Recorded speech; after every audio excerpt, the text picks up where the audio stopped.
नमस्कार। आमे फामुल Rampur block Congress committee तरफ जिला कांग्रेस कमिटी रो आह्वान कर्मे काली 17 तारीख 6 घंटा रु संध्या 6 घंटा पर्यंत ओडिशा बंद डाकरा को सफल करने को आमे जाउछु।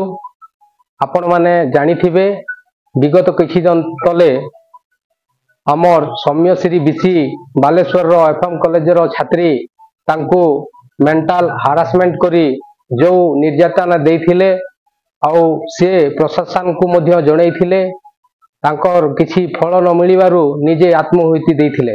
तांको केमिति न्याय मिलिबो, तांको केमिति उचित न्याय देबे सरकार, तार प्रतिवाद रे काली आमे ओडिशा बंद डाकरा को समस्ते सफल करिबा बोली फामुल रामपुर ब्लॉकवासी बुद्धिजीवी आउ बस संघ दुकानी संघ मानू को हम कांग्रेस पार्टी तरफ अनुरोध करुछु। नमस्कार।